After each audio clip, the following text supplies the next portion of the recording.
Hi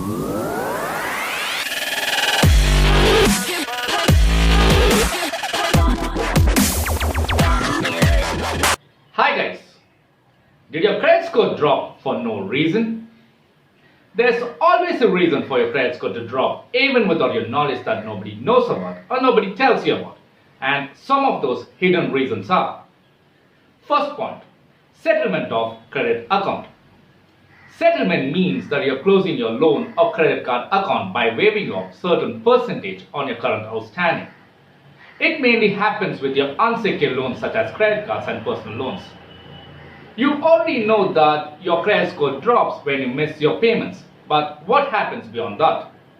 When you skip your payments, your credit account is sent to collection agencies for debt recovery. After which, you start receiving continuous harassment calls, and at one point, the collection agencies will offer you a settlement plan. For example, if you have 1 lakh current outstanding, they'll offer you to pay at least 70,000 rupees to close the credit account. You may feel okay to get rid out of debt, mainly the harassment calls from the collection agencies, and settle the credit account. And yes, you'll also get no due certificate after the settlement.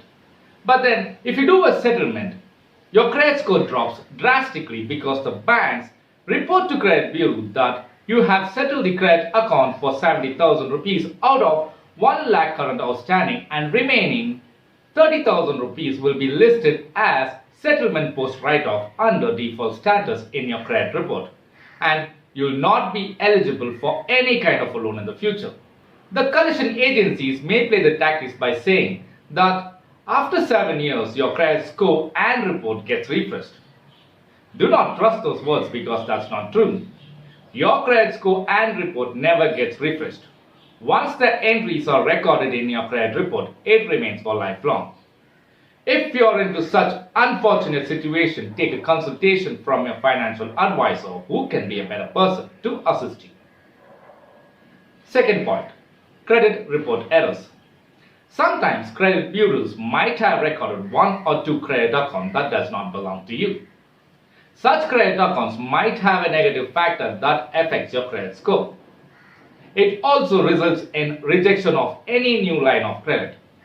In order to remove your error credit account, you will have to raise a dispute or contact credit bureaus via online.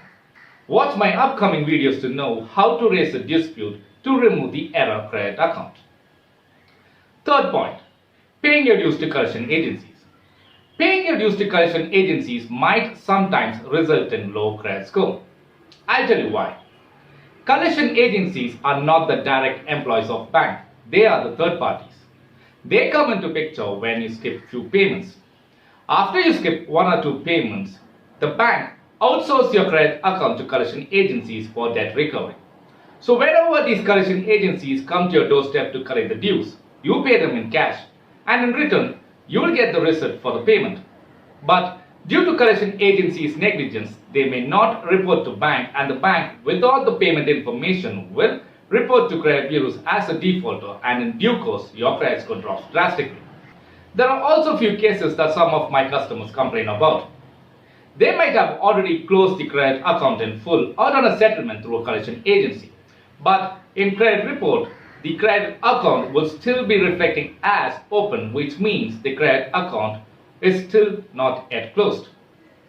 When they contact the bank will say them that they haven't received the payment information from the collection agencies. Such negligence by collection agencies results in NPA, which is non-performing asset of a credit card or loan, which also means that the interest charges and penalties would have already piled up to the level that you can never expect. So it is always better for you to check your credit report regularly to see if the payment information has been updated correctly. Fourth point, changing your salary or current account. How can changing your salary or current account lower your credit score? Guys, nowadays most of the loans come with mandate ECS, which is electronic clearing system.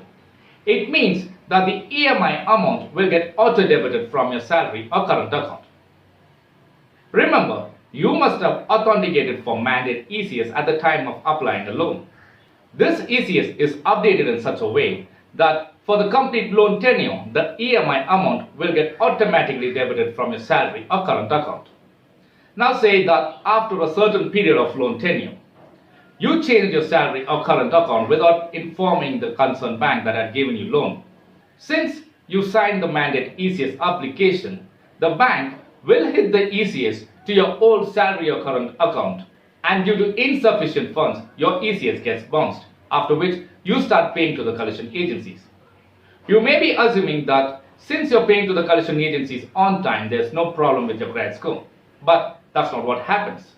Because of your ECS bounce, you're directly reported by the bank as a defaulter to the credit bureaus and your credit score drops. It's okay if it's for 1 or 2 months. Just imagine if it's for more than 6 months. Your credit score completely goes down and you'll be at a point where you'll not be able to improve your credit score. Fifth point, unnoticed extra charges. When you're paying your EMI and or minimum amount due, make sure that you pay the complete balance. There are several financial charges such as cess charges, penal charges and other charges that are incurred by bank which goes unnoticed. For example, if your EMI is 1000 rupees and your financial charges comes up to rupees 200, a total due of rupees 1200.